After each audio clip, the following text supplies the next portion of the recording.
नमस्कार दोस्तों, चलिए सुनते हैं मुंशी प्रेमचंद जी की प्रसिद्ध कहानी कज़ाकी, मेरी यानी दीपाली की जुबानी।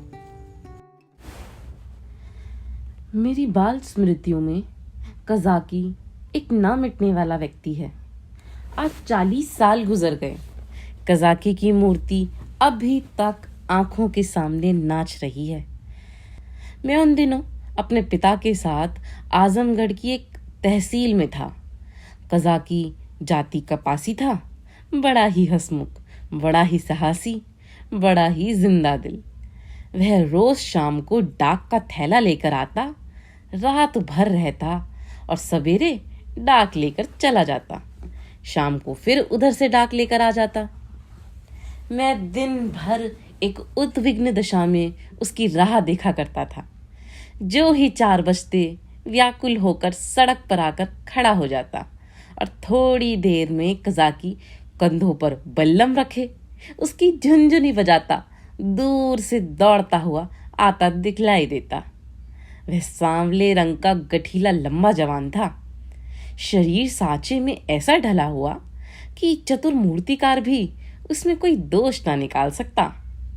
उसकी छोटी छोटी मूछें उसके सुडौल चेहरे पर बहुत ही अच्छी मालूम होती थी। मुझे देखकर वह और तेज दौड़ने लगता और उसकी झुनझुनी और तेजी से बजने लगती और मेरे हृदय में और जोर से खुशी की धड़कन होने लगती। हर शातिरेक में मैं भी दौड़ पड़ता और एक क्षण में कज़ाकी का कंधा मेरा सिंहासन बन जाता। वह स्थान मेरी अभिलाषाओं का स्वर्ग था। स्वर्ग के निवासियों को भी शायद वह आंदोलित आनंद ना मिलता होगा जो मुझे कज़ाकी के विशाल कंधों पर मिलता था। संसार मेरी आंखों में तुच्छ हो जाता और जब कज़ाकी मुझे कंधों पर लिए हुए दौड़ने लगता तब तो ऐसा मालूम होता मानो मैं हवा के घोड़े पर उड़ा जा रहा हूं। कज़ाकी डाक खाने में पहुंचता तो पसीने से तर रहता, लेकिन आराम करने की आदत न थी। थैला रखते ही वह हम लोगों को लेकर किसी मैदान में निकल जाता। कभी हमारे साथ खेलता, कभी बिरहे गाकर सुनाता और कभी कहानियां सुनाता। उसे चोरी और डाके, मारपीट, भूत प्रेत की सैकड़ों कहानियां याद थी। मैं ये कहानियां सुनकर विस्मयपूर्ण आनंद में मग्न हो जाता। उसकी कहानियों के चोर और डाकू सच्चे योद्धा होते थे जो अमीरों को लूटकर दीन दुखी प्राणियों का पालन करते थे। मुझे उन पर घृणा के बदले श्रद्धा होती थी। एक दिन कज़ाकी को डाक का थैला लेकर आने में देर हो गई। सूर्यास्त हो गया पर वह दिखलाई ना दिया। मैं खोया हुआ सा सड़क पर दूर तक आंखें फाड़ फाड़ कर देखता था, पर वह परिचित रेखा ना दिखलाई पड़ती थी। कान लगाकर सुनता था, झुनझुन की वह आमोद में ध्वनि न सुनाई देती थी। प्रकाश के साथ मेरी आशा भी मलिन होती जाती थी। उधर से किसी को आते देखता तो पूछता, कज़ाकी आता है? पर या तो कोई सुनता ही ना था, पर या केवल सिर हिला देता था। सहसा झनझन झनझन की आवाज कानों में आई। मुझे अंधेरे में चारों ओर भूत ही भूत दिखलाई देते थे। यहाँ तक कि माताजी के कमरे में ताक पर रखी हुई मिठाई भी अंधेरा हो जाने के बाद मेरे लिए त्याज्य हो जाती थी। लेकिन वह आवाज सुनते ही मैं उसकी ओर जोर से दौड़ा। हाँ, वह कज़ाकी ही था। उसे देखते ही मेरी विकलता क्रोध में बदल गई। मैं उसे मारने लगा, फिर रूठकर अलग खड़ा हो गया। कज़ाकी ने हंसकर कहा, मारोगे तो मैं एक चीज लाया हूं, वह ना दूंगा। मैंने साहस करके कहा, जाओ, मत देना, मैं लूंगा ही नहीं। कज़ाकी, अभी दिखा दूं तो दौड़ कर गोद में उठा लोगे। मैंने पिघल कर कहा, अच्छा दिखा दो। कज़ाकी, तो आकर मेरे कंधों पर बैठ जाओ, भाग चलूं? आज बहुत देर हो गई है, बाबूजी बिगड़ रहे होंगे। मैंने अकड़ कर कहा, पहले दिखा। मेरी विजय हुई। अगर कज़ाकी को देर का डर ना होता और वह 1 मिनट भी और रुक सकता तो शायद पासा पलट जाता। उसने कोई चीज दिखलाई जिसे वह एक हाथ से छाती से चिपटाए हुए था। लंबा मुंह था और 2 आंखें चमक रही थी। मैंने उसे दौड़कर कज़ाकी की गोद से ले लिया। यह हिरन का बच्चा था। आह, मेरी उस खुशी का कौन अनुमान करेगा। तब से कठिन परीक्षा पास की, अच्छा पद भी पाया, राय बहादुर भी हुआ, पर वह खुशी फिर ना हासिल हुई। मैं उसे गोद में लिए उसके कोमल स्पर्श का आनंद उठाता घर की ओर दौड़ा। कज़ाकी को आने में क्यों इतनी देर हुई, इसका ख्याल ही ना रहा। मैंने पूछा, यह कहाँ मिला कज़ाकी? कज़ाकी, भैया, यहाँ से थोड़ी दूर पर एक छोटा सा जंगल है, उसमें बहुत से हिरन हैं। मेरा बहुत जी चाहता था कि कोई बच्चा मिल जाए तो तुम्हें दूं। आज यह बच्चा हिरनों के झुंड के साथ दिखलाई दिया। मैं झुंड की ओर दौड़ा तो सब के सब भागे, यह बच्चा भी भागा, लेकिन मैंने पीछा ना छोड़ा और हिरन तो बहुत दूर निकल गए, यही पीछे रह गया। मैंने इसे पकड़ लिया, इसी से इतनी देर हुई। यूं बातें करते करते हम दोनों डाक खाने पहुंचे। बाबूजी ने मुझे न देखा, हिरन के बच्चे को भी न देखा। कज़ाकी ही पर उनकी निगाह पड़ी। बिगड़ कर बोले, आज इतनी देर कहाँ लगाई? अब थैला लेकर आया है, उसे लेकर क्या करूं? डाक तो चली गई, बता तूने इतनी देर कहाँ लगाई? कज़ाकी के मुंह से आवाज न निकली। बाबूजी ने कहा, तुझे शायद अब ये नौकरी नहीं करनी है, नीच है ना? पेट भरा तो मोटा हो गया, जब भूखों मरने लगेगा तो आंखें खुलेगी। कज़ाकी चुपचाप खड़ा रहा। बाबूजी का क्रोध और बढ़ा। बोले, अच्छा थैला रख दे और अपने घर की राह ले। सुअर, आप डाक लेके आया है, तेरा क्या बिगड़ेगा? जहां चाहेगा मजूरी कर लेगा, माथे तो मेरे जाएगी, जवाब तो मुझसे तलब होगा। कज़ाकी ने रुआंसे होकर कहा, सरकार, अब कभी देर न होगी। बाबूजी, आज क्यों देर की, इसका जवाब दे। कज़ाकी के पास इसका कोई जवाब न था। आश्चर्य तो यह था कि मेरी भी जबान बंद हो गई। बाबूजी बड़े गुस्सेवर थे, उन्हें काम करना पड़ता था, इसी से बात बात पर झुंझला पड़ते थे। मैं तो उनके सामने ही नहीं जाता था। वह भी मुझे कभी प्यार ना करते थे। घर में केवल 2 बार घंटे घंटे भर के लिए भोजन करने आते थे, बाकी सारे दिन दफ्तर में लिखा करते थे। उन्होंने बार बार एक सहकारी के लिए अफसरों से विनय की थी, पर इसका कुछ असर न हुआ था। यहाँ तक कि तातील के दिन भी बाबूजी दफ्तर ही में रहते थे। केवल माताजी उनका क्रोध शांत करना जानती थी, पर वह दफ्तर में कैसे आती? बेचारा कज़ाकी उसी वक्त मेरे देखते देखते निकाल दिया गया। उसका बल्लम, चपरास, साफा छीन लिया गया और उसे डाक खाने से निकल जाने का नादिरी हुक्म सुना दिया गया। आह, उस वक्त मेरा ऐसा जी चाहता था कि मेरे पास सोने की लंका होती तो कज़ाकी को दे देता और बाबूजी को दिखा देता कि आपके निकाल देने से कज़ाकी का बाल भी बाका नहीं हुआ। किसी योद्धा को अपनी तलवार पर जितना घमंड होता है, उतना ही घमंड कज़ाकी को अपनी चपरास पर था। जब वह चपरास खोलने लगा तो उसके हाथ कांप रहे थे और आंखों से आंसू बह रहे थे। और इस सारे उपद्रव की जड़ वह कोमल वस्तु थी जो मेरी गोद में मुंह छुपाए ऐसे चैन से बैठी हुई थी मानो माता की गोद में हूँ। जब कज़ाकी चला तो मैं भी धीरे धीरे उसके पीछे चला। मेरे घर के द्वार पर आकर कज़ाकी ने कहा, भैया आप घर जाओ, सांझ हो गई। मैं चुपचाप खड़ा अपने आंसुओं के वेग को सारी शक्ति से दबा रहा था। कज़ाकी फिर बोला, भैया मैं कहीं बाहर थोड़े ही चला जाऊंगा, फिर आऊंगा और तुम्हें कंधों पर बैठाकर कूदाऊंगा। बाबूजी ने नौकरी ले ली है तो क्या इतना भी ना करने देंगे? तुमको छोड़कर मैं कहीं ना जाऊंगा। भैया जाकर अम्मा से कह दो कज़ाकी जाता है, उसका कहा सुना माफ करे। मैं दौड़ा हुआ घर गया, लेकिन अम्मा जी को कुछ कहने के बदले बिलक बिलक कर रोने लगा।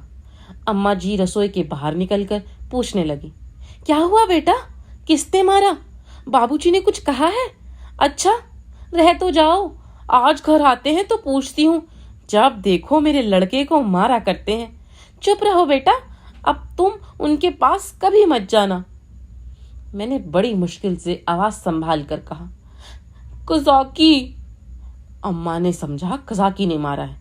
बोली, अच्छा आने दो कज़ाकी को, देखो खड़े खड़े निकलवा देती हूँ।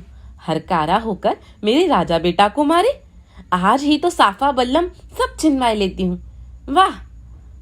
मैंने जल्दी से कहा, नहीं, कज़ाकी ने नहीं मारा, बाबूजी ने उसे निकाल दिया है, उसका साफा बल्लम छीन लिया है, चपरास भी ले ली। अम्मा, यह तुम्हारे बाबूजी ने बहुत बुरा किया, वह बेचारा अपने काम में इतना चौकस रहता है, फिर उसे क्यों निकाला? मैंने कहा, आज उसे देर हो गई थी। यह कहकर मैंने हिरन के बच्चे को गोद से उतार दिया। घर में उसके भाग जाने का भय न था। अब तक अम्मा जी की निगाह भी उस पर न पड़ी थी। उसे फुदकते देखकर वह सहसा चौंक पड़ी और लपक कर मेरा हाथ पकड़ लिया कि कहीं यह भयंकर जीव मुझे काट न खाए। मैं कहाँ तो फूट फूट कर रो रहा था और कहाँ अम्मा की घबराहट को देखकर खिलखिलाकर हंस पड़ा।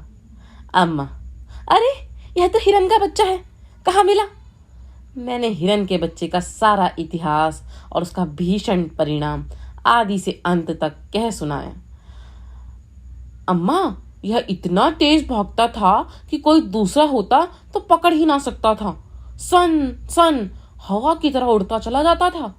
कज़ाकी 5-6 घंटे तक इसके पीछे दौड़ता रहा, तब कहीं जाकर बच्चा मिला। अम्मा जी, कज़ाकी की तरह कोई दुनिया भर में नहीं दौड़ सकता। इसी से तो देर हो गई, इसलिए बाबूजी ने बेचारे को निकाल दिया। चपरास, साफा, बल्लम सब छीन लिया। अब बेचारा क्या करेगा? भूखों मर जाएगा। अम्मा ने पूछा, कहाँ है कज़ाकी, जरा उसे बुला तो लाओ। मैंने कहा, बाहर तो खड़ा है, कहता था अम्मा जी से मेरा कहा सुना माफ करवा देना। अब तक अम्मा जी मेरे वृतांत को दिल लगी समझ रही थी। शायद वह समझती थी कि बाबूजी ने कज़ाकी को डांटा होगा, लेकिन मेरा अंतिम वाक्य सुनकर संशय हुआ कि सचमुच तो कज़ाकी बर्खास्त नहीं कर दिया गया। बाहर आकर कज़ाकी कज़ाकी पुकारने लगी, पर कज़ाकी का कहीं पता न था। मैंने बार बार पुकारा, लेकिन कज़ाकी वहां न था। खाना तो मैंने खा लिया, बच्चे शौक में खाना नहीं छोड़ते, खासकर जब रबड़ी भी सामने हो। मगर बड़ी रात तक पड़े पड़े सोचता रहा।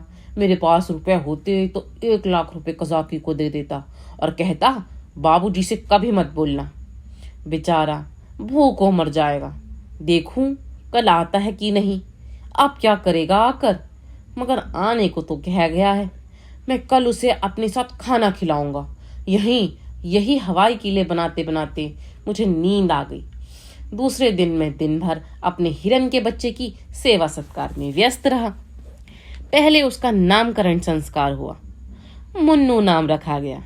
फिर मैंने उसका अपने सब हमजोलियों और सहपाठियों से परिचय कराया। दिन ही भर में वह मुझसे इतना हिल गया कि मेरे पीछे पीछे दौड़ने लगा। इतनी ही देर में मैंने उसे अपने जीवन में एक महत्वपूर्ण स्थान दे दिया।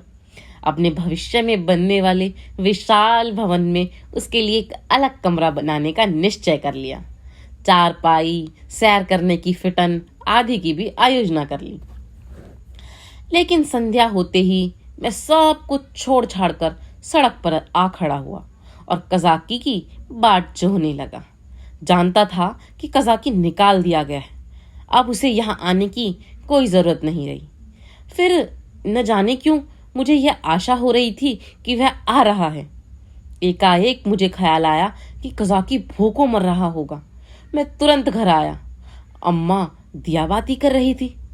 मैंने चुपके से एक टोकरी में आटा निकाला, आटा हाथों में लपेटे टोकरी से गिरते हुए आटे की एक लकीर बनाता हुआ भागा। जाकर सड़क पर खड़ा हुआ ही था कि कज़ाकी सामने से आता हुआ दिखलाई दिया। उसके पास बल्लम भी था, कमर में चपरास भी था, सिर पर साफा भी बंधा हुआ था, बल्लम में डाक का थैला भी बंधा हुआ था। मैं दौड़कर उसकी कमर से चिपट गया और विस्मित होकर बोला, तुम्हें चपरास और बल्लम कहाँ से मिल गया कज़ाकी? कज़ाकी ने मुझे उठाकर कंधों पर बैठाते हुए कहा, वह चपरास किस काम की थी भैया, वह तो गुलामी की चपरास थी। यह पुरानी खुशी की चपरास है। पहले सरकार का नौकर था, अब तुम्हारा नौकर हूँ। यह कहते कहते उसकी निगाह टोकरी पर पड़ी जो वहीं रखी थी। बोला, यह आटा कैसा है भैया? मैंने सकुचाते हुए कहा, तुम्हारे ही लिए तो लाया हूं, तुम भूखे होगे, आज क्या खाया होगा? कज़ाकी की आंखें तो मैं न देख सका, उसके कंधों पर बैठा हुआ था। हाँ, उसकी आवाज से मालूम हुआ कि उसका गला भर आया है। बोला, भैया क्या रूखी ही रोटियां खाऊंगा? दाल, नमक, घी और तो कुछ नहीं है। मैं अपनी भूल पर बहुत लज्जित हुआ। सच तो है, बेचारा रूखी रोटियां कैसे खाएगा, लेकिन नमक, दाल, घी कैसे लाऊं? अब तो अम्मा चौके में होगी। आटा लेकर तो किसी तरह भाग आया था। अभी तक मुझे मालूम न था कि मेरी चोरी पकड़ ली गई। आटे की लकीर ने सुराग दे दिया है। अब ये तीन तीन चीजें कैसे लाऊंगा? अम्मा से मांगूंगा तो कभी ना देंगी। एक एक पैसे के लिए तो घंटों रुलाती है। इतनी सारी चीजें क्यों देने लगी? एकाएक मुझे एक बात याद आई। मैंने अपनी किताबों के बस्तों में कई आने पैसे रोक छोड़े थे। मुझे पैसे जमा करके रखने में बड़ा आनंद आता था। मालूम नहीं अब वह आदत क्यों बदल गई। अब भी वही आदत होती तो शायद इतना फाके मस्त ना रहता। बाबूजी मुझे प्यार तो कभी ना करते थे, पर पैसे खूब देते थे। शायद अपने काम में व्यस्त रहने के कारण मुझसे पिंड छुड़ाने के लिए इसी नुस्खे को सबसे आसान समझते थे। इनकार करने में मेरे रोने और मचलने का भय था। इसी बाधा को वह दूर से ही टाल देते थे। अम्मा जी का स्वभाव इससे ठीक प्रतिकूल था। उन्हें मेरे रोने और मचलने से किसी काम में बाधा पड़ने का भय ही ना था।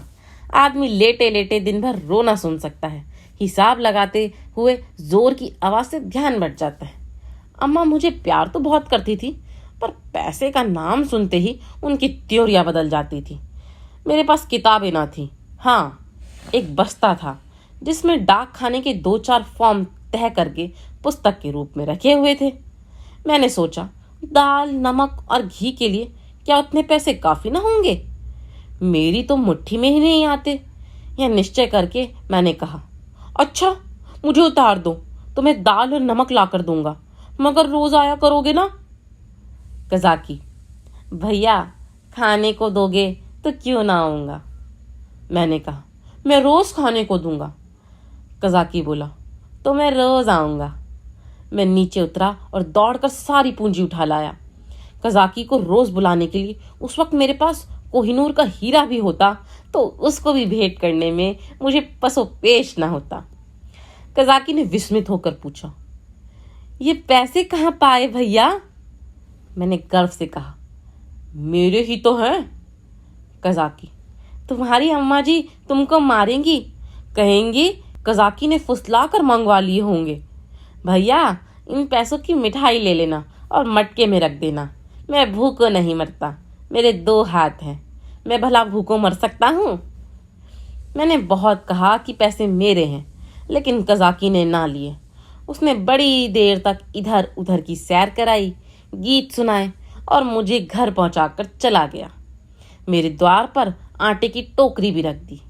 मैंने घर में कदम रखा ही था कि अम्मा जी ने डांट कर कहा, क्यों क्यों रे चोर, तू आटा लेकर कहाँ गया था? अब चोरी करना सीखता है? बता किसको आटा दे आया, नहीं तो मैं तेरी खाल उधेड़ के रख दूंगी। मेरी नानी मर गई। अम्मा क्रोध में सिंघनी हो जाती थी। सिटपटा कर बोला, किसी को तो नहीं दिया? अम्मा, तूने आटा नहीं निकाला? देख कितना आटा सारे आंगन में बिखरा पड़ा है। मैं चुप खड़ा हुआ था। वह कितना ही धमकाती थी, चुमकारती थी, पर मेरी जबान न खुलती थी। आने वाली विपत्ति के भय से प्राण सूख रहे थे। यहाँ तक कि यह भी कहने की हिम्मत न पड़ती थी कि बिगड़ती क्यों हो, आटा तो द्वार पर रखा हुआ है और ना उठाकर लाते ही बनता था। मानो क्रिया शक्ति ही लुप्त हो गई हो, मानो पैरों में हिलने का सामर्थ्य ही नहीं। सहसा कज़ाकी ने पुकारा, बहू जी आटा द्वार पर रखा हुआ है, भैया मुझे देने को ले गए थे। यह सुनते ही अम्मा द्वार की ओर चली गई। कज़ाकी से वह पर्दा ना करती थी। उन्होंने कज़ाकी से कोई बात की या नहीं, यह तो मैं नहीं जानता, लेकिन अम्मा जी खाली टोकरी लिए हुए घर में आई। फिर कोठरी में जाकर संदूक से कुछ निकाला और द्वार की ओर चली गई। मैंने देखा कि उनकी मुट्ठी बंद थी। अब मुझसे वहां खड़े ना रहा गया। अम्मा जी के पीछे पीछे मैं भी भागा। अम्मा ने द्वार पर कई बार पुकारा, मगर कज़ाकी चला गया था। मैंने बड़ी अधीरता से कहा, मैं जाकर खोज लाऊं अम्मा? अम्मा जी। अम्मा जी ने किवाड़ बंद करते हुए कहा, तुम अंधेरे में कहाँ जाओगे? अभी तो यहीं खड़ा था। मैंने कहा कि यहीं रहना, मैं आती हूँ। तब तक न जाने कहाँ खिसक गया। बड़ा संकोची है, आटा तो लेता ही ना था। मैंने जबरदस्ती उसके अंगोछे में बांध दिया। मुझे तो बेचारे पर बड़ी दया आती है। न जाने बेचारे के घर में कुछ खाने को है कि नहीं। रुपए ले आई थी कि दे दूंगी, पर न जाने कहाँ चला गया। अब तो मुझे भी कुछ साहस हुआ। मैंने अपनी चोरी की पूरी कथा कह डाली। बच्चों के साथ समझदार बच्चे बनकर माँ बाप उन पर जितना सर डाल सकते हैं, जितनी शिक्षा दे सकते हैं, उतने बूढ़े बनकर नहीं। अम्मा जी ने कहा, तुमने मुझसे पूछ क्यों ना लिया? क्या मैं कज़ाकी को थोड़ा सा आटा ना दे देती? मैंने इसका उत्तर ना दिया। दिल में कहा, इस वक्त तुम्हें कज़ाकी पर दया आ गई, जो चाहे दे डालो। लेकिन मैं मांगता तो मारने दौड़ती। हाँ, यह सोचकर चित्त प्रसन्न हुआ कि अब कज़ाकी भूखों ना मरेगा। अम्मा जी उसे रोज खाने को देंगी और वह रोज मुझे कंधों पर बिठाकर सैर कराएगा। दूसरे दिन मैं दिन भर मुन्नू के साथ खेलता रहा।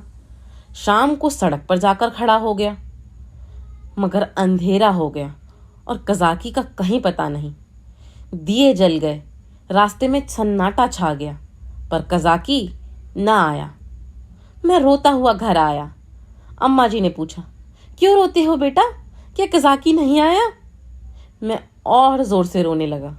अम्मा जी ने मुझे छाती से लगा लिया। मुझे ऐसा मालूम हुआ कि उनका भी कंठ गदगद हो गया है। उन्होंने कहा, बेटा चुप हो जाओ, मैं कल किसी हरकारी को भेजकर कज़ाकी को बुलवाऊंगी। मैं रोते ही रोते सो गया। सवेरे जो आँख खुली, मैंने अम्मा जी से कहा, कज़ाकी को बुलवा दो। अम्मा ने कहा, आदमी गया है बेटा, कज़ाकी आता होगा। खुश होकर खेलने लगा। मुझे मालूम था कि अम्मा जी जो बात कहती हैं उसे पूरा जरूर करती हैं। उन्होंने सवेरे ही एक हरकारे को भेज दिया था। 10 बजे जब मैं मुन्नू को लिए हुए घर आया तो मालूम हुआ कि कज़ाकी अपने घर पर नहीं मिला। वह रात को भी घर ना गया था। उसकी स्त्री रो रही थी कि न जाने कहाँ चले गए। उसे भय था कि वह कहीं भाग तो नहीं गया। बालकों का हृदय कितना कोमल होता है, इसका अनुमान दूसरा नहीं कर सकता। उनमें अपने भावों को व्यक्त करने के लिए शब्द नहीं होते।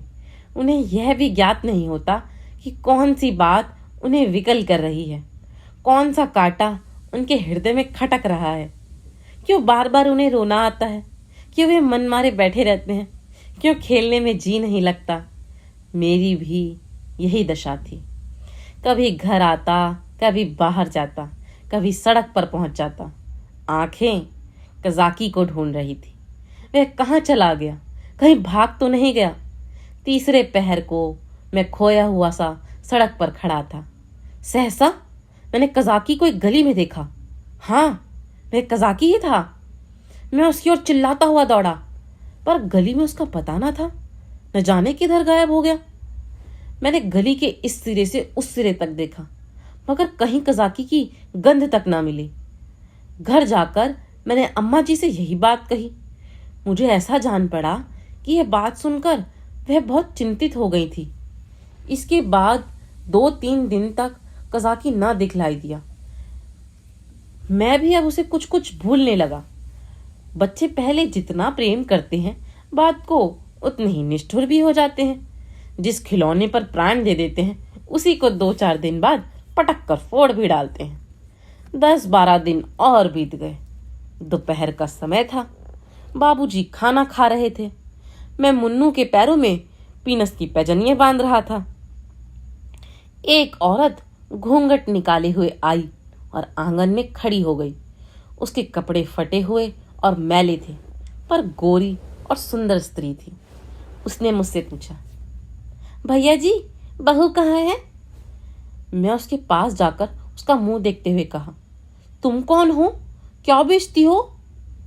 औरत, कुछ बेचती नहीं हूँ, तुम्हारे लिए कमलगट्टे लाई हूँ। भैया, तुम्हें तो कमलगट्टे बहुत अच्छे लगते हैं ना? मैंने उसके हाथों से लटकती हुई पोटली को उत्सुक नेत्रों से देखकर पूछा। कहाँ से लाई हो, देखें? औरत, तुम्हारे हरकारी ने भेजा है भैया। मैंने उछल कर पूछा। कजाकी ने? औरत ने सिर हिलाकर हाँ कहा और पोटली खोलने लगी। इतने में अम्मा जी भी रसोई से निकल आई। उसने अम्मा के पैरों को स्पर्श किया। अम्मा ने पूछा, तू कजाकी की घरवाली है ना? औरत ने सिर झुका लिया। अम्मा, आजकल कजाकी क्या करता है? औरत ने रोकर कहा, बहू जी, जिस दिन से आपके पास से आटा लेकर गए हैं उसी दिन से बीमार पड़े हैं। बस भैया भैया किया रहते हैं। भैया ही में उनका मन बसा रहता है। चौक चौक कर भैया भैया कहते हुए द्वार की ओर दौड़ते हैं। न जाने उन्हें क्या हो गया है। बहू जी, एक दिन मुझसे कुछ कहा न सुना, घर से चल दिए और एक गली में छिपकर भैया को देखते रहे। जब भैया ने उन्हें देख लिया तो भागे। तुम्हारे पास आते हुए लजाते हैं। मैंने कहा, हाँ हाँ, मैंने उस दिन तुमसे जो कहा था अम्मा जी। अम्मा, घर में कुछ खाने पीने को है? औरत, हाँ बहू जी, तुम्हारे आशीर्वाद से खाने पीने का दुख नहीं है। आज सवेरे उठे और तालाब की ओर चले गए। बहुत कहती रही बाहर मत जाओ, हवा लग जाएगी, मगर न माने। मारे कमजोरी के पैर कांपने लगते हैं, मगर तालाब में घुसकर एक कमलगट्टे तोड़ लाए। तब मुझसे कहा, ले जाकर भैया को दे आ, उन्हें कमलगट्टे बहुत अच्छे लगते हैं। कुशल क्षेम पूछती आना। मैंने पोटली से कमलगट्टे निकाल लिए थे और मजे से चख रहा था। अम्मा ने बहुत आंख दिखाई, मगर यहाँ इतनी सब्र कहाँ। अम्मा ने कहा, कह देना सब कुशल है। मैंने कहा, और यह भी कह देना कि भैया ने बुलाया है। न जाओगे तो फिर तुमसे कभी ना बोलेंगे। हाँ। बाबूजी खाना खाकर निकल आए थे। तौलिए से हाथ मुंह पोंछते हुए बोले, और यह भी कह देना कि साहब ने तुमको बहाल कर दिया है। जल्दी जाओ, नहीं तो कोई दूसरा आदमी रख लिया जाएगा। औरत ने अपना कपड़ा उठाया और चली गई। अम्मा ने बहुत पुकारा पर वह ना रुकी। शायद अम्मा जी उसे सीधा देना चाहती थी। अम्मा ने पूछा, सचमुच बहाल हो गया? बाबूजी, और क्या, झूठे ही बुला रहा हूँ। मैंने तो 5वें ही दिन बहाली की रिपोर्ट की थी। अम्मा, यह तुमने अच्छा किया। बाबूजी, उसकी बीमारी की यही दवा है। प्रातः काल में उठा तो क्या देखता हूँ कि कजाकी लाठी टेकता हुआ चला आ रहा है। वह बहुत दुबला हो गया था, मालूम होता था बूढ़ा हो गया है। हरा भरा पेड़ सूख कर ठूटा हो गया था। मैं उसकी ओर दौड़ा और उसकी कमर से चिमट गया।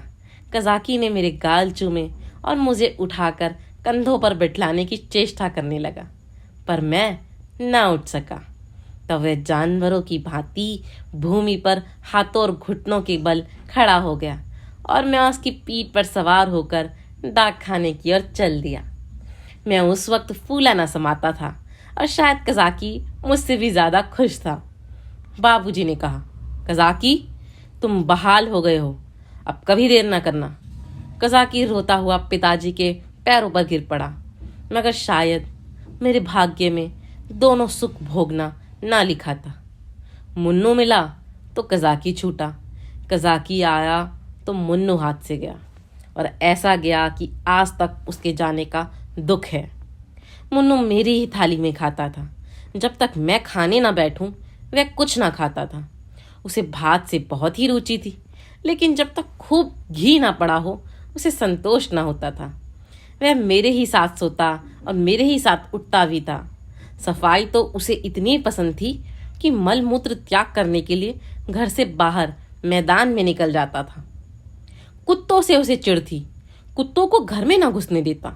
कुत्तों को देखते ही थाली से उठ जाता और उसे दौड़कर घर से बाहर निकाल देता था। कजाकी को डाक खाने में छोड़कर जब मैं खाना खाने गया तो मुन्नू भी आ बैठा। अभी 2-4 ही कौर खाए थे कि एक बड़ा सा झबरा कुत्ता आंगन में दिखाई दिया। मुन्नू उसे देखते ही दौड़ा। दूसरे घर में जाकर कुत्ता चूहा हो जाता है। झबरा कुत्ता उसे आते देखकर भागा। मुन्नू को अब लौट आना चाहिए था, मगर वह कुत्ता उसके लिए यमराज का दूत था। मुन्नू को उसे घर से निकालकर भी संतोष न हुआ। वह उसे घर के बाहर मैदान में भी दौड़ाने लगा। मुन्नू को शायद ख्याल न रहा कि यहाँ मेरी अमलदारी नहीं है। वह उस क्षेत्र में पहुंच गया था जहाँ झबरे का भी उतना ही अधिकार था जितना मुन्नू का। मुन्नू कुत्तों को भगाते भगाते कदाचित अपने बाहुबल पर घमंड करने लगा था। वह यह ना समझता था कि घर में उसकी पीठ पर घर के स्वामी का वह किया करता है। झबरे ने इस मैदान में आते ही उलटकर मुन्नू की गर्दन दबा दी। बेचारे मुन्नू के मुंह से आवाज तक ना निकली। जब पड़ोसियों ने शोर मचाया तो मैं दौड़ा। देखा तो मुन्नू मरा पड़ा है और झबरे का कहीं पता नहीं।